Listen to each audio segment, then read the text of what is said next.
بسم اللہ الرحمن الرحیم ولا ينعقد نکاح المسلمین الا بحضور شاہدین حرین عاقلین بالغین مسلمین رجلین او رجل وامرأتین عدولا كانوا او غیر عدول او محدودین فی القذف قال اعلم ان الشہادة شرط فی باب النکاح لقوله علیہ الصلاة والسلام لا نکاح الا بالشہود وهو حجة على مالك في اشتراط الإعلان دون الشهادة ولا بد من اعتبار الحرية فيها لأن العبد لا شهادة له لعدم الولاية ولا بد من اعتبار العقل والبلوغ لأنه لا ولاية بدونهما ولا بد من اعتبار الإسلام في أنكحة المسلمين لأنه لا شهادة للكافر على المسلم ولا يشترط وصف الذكورة حتى ينعقد بحضور رجل وامرأتين وفيه خلاف الشافعي رحمه الله وستعرف في الشهادات إن شاء الله تعالى ولا تشترط العدالة حتى ينعقد بحضرة الفاسقين عندنا خلافا للشافعي له أن الشهادة من باب الكرامة والفاسق من أهل الإهانة ولنا أنه من أهل الولاية فيكون من أهل الشهادة وهذا لأنه لما لم يحرم الولاية على نفسه لإسلامه لا يحرم مجهول اس کو پڑھیے لا يحرم على غيره لأنه من جنسه ولأنه صلح مقلدا فيصلح مقلدا وكذا شاهدا والمحدود في القذف من أهل الولاية فيكون من أهل الشهادة تحملا وإنما الفائت ثمرة الأداء بالنهي لحریمته ولا يبالى بفؤاته كما في شہادت العمیان و ابن العاقدین۔ یہاں تک کہ عبارت میں نکاح کی جو دوسری شرط ہے، پہلی شرط ایجاب و قبول ہے اور دوسری شرط ہے گواہ کا ہونا۔ دیکھیے اسلام میں نکاح کا تصور بہت ہی سادہ اور سمپل ہے۔ لوگوں نے، مسلمانوں نے غیروں کی تہذیب کو اپناتے ہوئے نکاح کو بہت مشکل کر دیا۔ نکاح اصل میں سمجھوتے اور مصلحت کے ساتھ دو لوگوں کے درمیان، یعنی ایک مرد ایک عورت کے درمیان جو ہے نا ایک طرح کی ڈیل ہے۔ تو جیسے آپ کو مثال کے طور پر ضرورت ہوتی ہے چاول خریدنے کی، تو آپ چاول لینے چلے جاتے ہیں، اس کے لیے ڈھول تاشا گانا باجا پلاننگ یہ وہ اتنے 50 طرح کی چیزوں کی ضرورت نہیں پڑتی ہے۔ آپ جاتے ہو ڈیل کر کے آ جاتے ہو، کوئی چیز خرید کر کے، بائک چاہیے بائک خرید کر کے آ جاتے ہو۔ اسی طریقے سے نکاح بھی جو ہے گناہوں سے بچنے کے لیے اور اولاد کی افزائش کے لیے اور انسانی افراد میں اضافے کے لیے اور خاندانی نظام کو بڑھانے کے لیے ایک آسان طریقہ ہے، ٹھیک ہے، کہ آدمی جانوروں کی طرح جو ہے بغیر کسی قید و بند کے ایک دوسرے سے جو ہے بندش نہ کرے، صحبت نہ کرے، بلکہ طریقے سے کرے اور جس سے کرے اس کے حقوق بھی ادا کرے۔ تو اس کے لیے نکاح ہے۔ نکاح میں صرف دو چیزیں ہیں کہ ایک مرد ایک عورت شادی کرنا چاہیں، دونوں مسلمان ہوں، تو دو گواہ کے سامنے دونوں ایک دوسرے کو میاں بیوی تسلیم کر لے، نکاح ہو گیا۔ دو گواہ ضروری ہے، ایجاب قبول گواہوں کے سامنے ضروری ہے۔ تو گواہ کیسے ہونے چاہیے ہے نا، اور کتنے ہونے چاہیے، اس بات کو بتاتے ہوئے فرماتے ہیں کہ ولا ينعقد نکاح المسلمین یا مسلمین، دو مسلمانوں کا، یعنی ایک مسلم مرد اور مسلم عورت، یہ مطلب ہوگا اس کا، یا ایسا کیجئے مسلمانوں کا نکاح منعقد نہیں ہوگا، یعنی میاں بیوی اگر دونوں مسلمان ہیں تو یہ مسئلہ ہوگا کہ مسلمانوں کا نکاح منعقد نہیں ہوگا مگر دو گواہوں کی حاضری میں، الا بحضور شاہدین، مگر دو گواہوں کی حاضری میں۔ اب شاہد کی شرط ہے، گواہ کی شرط ہے کہ دونوں آزاد ہو، پہلی شرط ہے۔ تو غلام اس کا مطلب یہ ہوگا کہ گواہ بننے کی صلاحیت اس کے اندر نہیں ہے، لیکن ابھی اس زمانے میں جتنے مسلمان ہیں اور جتنے کفار ہیں سب کے سب جو ہے وہ حر ہیں، کوئی عبد اب نہیں رہا دنیا میں۔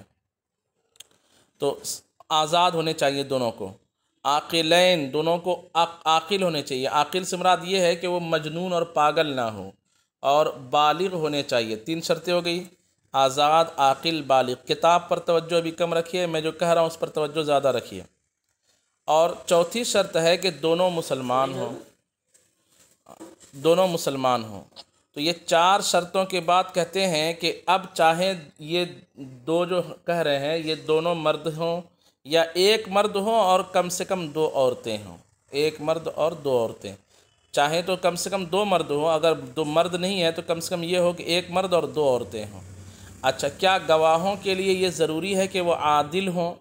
عادل اسلام میں اسے کہا جاتا ہے جو کھلے عام فاسق نہ ہو اور مستور الحال بھی نہ ہو، یعنی ایسا بھی نہ ہو کہ پتہ ہی نہ چلتا ہو کہ یہ فاسق ہے یا عادل ہے۔ مستور الحال اس کو کہا جاتا ہے کہ اس کے بارے میں پتہ ہی نہ ہو، جیسے کہیں سے ایک شخص آیا، ظاہری طور پر اس کے حالات برابر دکھ رہے ہیں تو وہ مستور الحال ہے، بعد میں بھی اگر چیکنگ کرنے کے بعد یہ پتہ چل جائے کہ ماشاءاللہ یہ نماز کا پابند ہے، گالی گلوچ نہیں کرتا ہے، فسقیہ کام نہیں کرتا ہے، تو اب وہ شخص عادل ہوگا۔ جس کے حالات پتہ نہیں ہیں کہ اس کے اندر فسق کی صفت ہے یا عدل کی، اس کو مستور الحال کہا جاتا ہے۔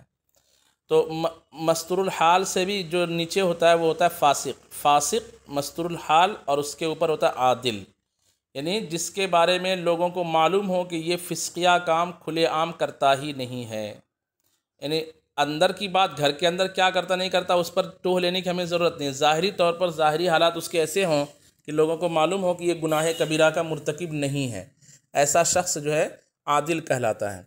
تو کیا عادل گواہ کے لیے عادل ہونا ضروری ہے؟ تو کہہ رہے ہیں کہ نہیں، عادل ہو یا غیر عادل، یعنی فاسق بھی جو ہے گواہ نکاح کا بن سکتا ہے۔ اچھا، یہاں تک کہ وہ شخص جو محدود فی القذف ہو، محدود فی القذف یعنی جسے زنا کی تہمت کے سلسلے میں سزا دی گئی ہو، مطلب کوئی اگر مسلمان آدمی کسی عورت پر زنا کی تہمت لگائے اور اس کو ثابت نہ کر پائے تو اس کو حد قذف لگائی جاتی ہے، کوڑے مارے جاتے ہیں کہ تم نے اتنا خطرناک الزام جو ہے ایک پارسا عورت پر لگایا اور اس کو ثابت نہ کر پایا، اگرچہ وہ کہے کہ میں نے اپنی آنکھوں سے دیکھا اور یہ وہ، تو ایک آدمی کی گواہی قبول ہی نہیں ہے، 4 آدمی کی گواہی شہادت میں باب زنا میں قبول ہے۔ تو 4 گواہ اس نے نہیں لا پایا، 2 تھا یا 3 تھے، 2 تھے یا 3 ہی آدمی تھے، تو تینوں جو ہے وہ ہو گئے محدود فی القذف۔ 3 آدمی کی گواہی سے یہ ثابت نہیں ہوتا کہ 2 مرد و عورت نے زنا کیا ہے، 4 گواہی اس کے لیے ضروری ہے۔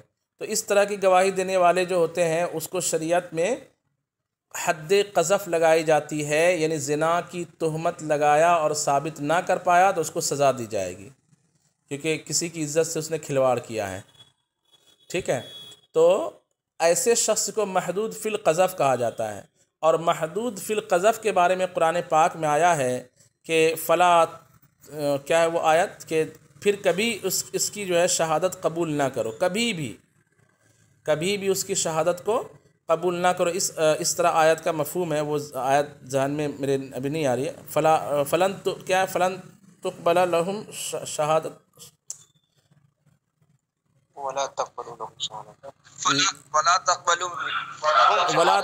لهم شہادتا ابدا، یہ آیت ہے، ولا تقبلوا لهم شہادتا ابدا کا لفظ ہے کہ ابدی طور پر اس کی گواہی قبول نہ کرو۔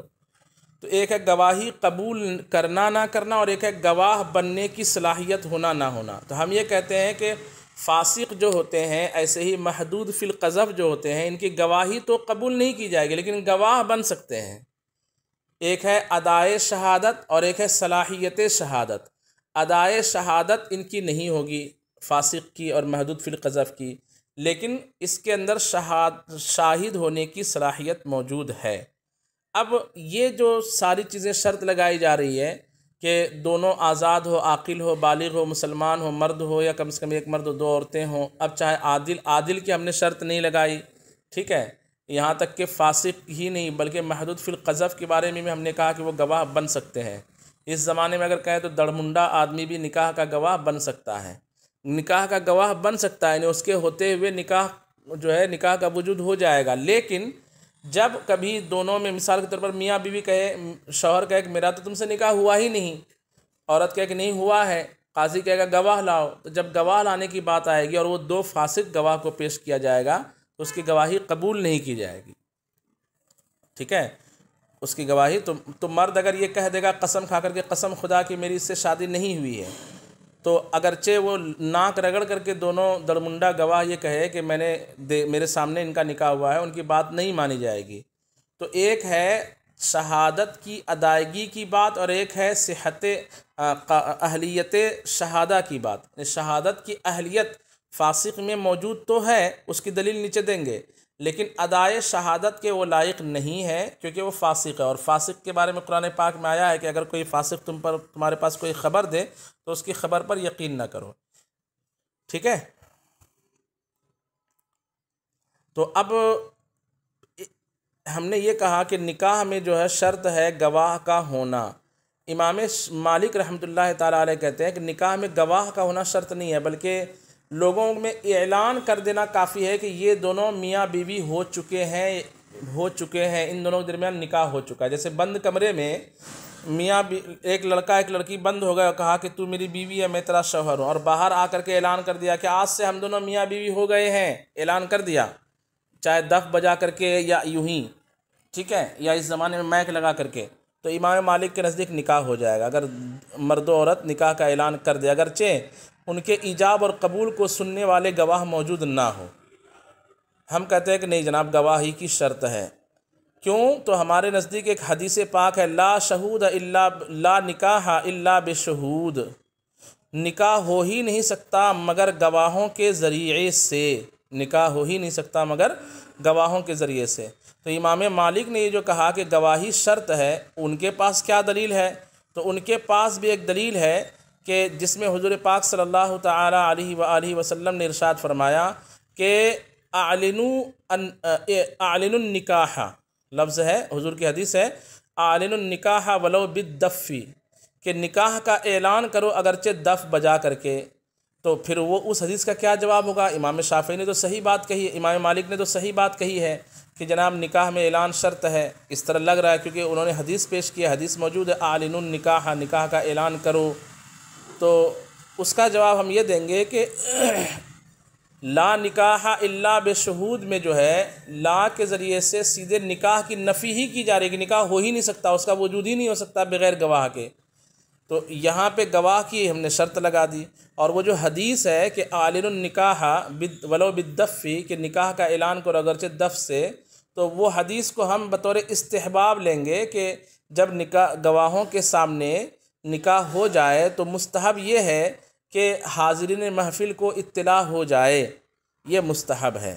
تو اس حدیث کو ہم اس حدیث میں جو امر کا صیغہ ہے، اس امر کو ہم استحباب پر محمول کر دیتے ہیں، اور ایسا ہی ہوتا ہے ہمارے یہاں کہ دو گواہ رہتے ہیں اور پھر سامنے محفل رہتی ہے، تو نکاح پڑھانے والا کہتا بھی ہے کہ ان دونوں کی گواہی سے حاضرین محفل کے روبرو ہم نے فلانا بنت فلانا کو آپ کے نکاح میں دیا، کیا آپ نے قبول کیا؟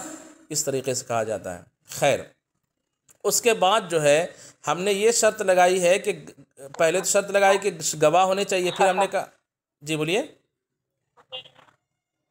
یہ جو اعلنوا النکاح میں ہے نا، پہلے امر کس پر محمول کریں گے چچا؟ استحباب پر۔ استحباب سمجھتے ہیں نا، ایک ہے وجوب پر۔ جی امر جو ہے وجوب کے لیے آتا ہے مطلقاً، لیکن جب قرائن وغیرہ موجود ہو تو کبھی استحباب کے لیے آتا ہے، کبھی اباحت کے لیے آتا ہے۔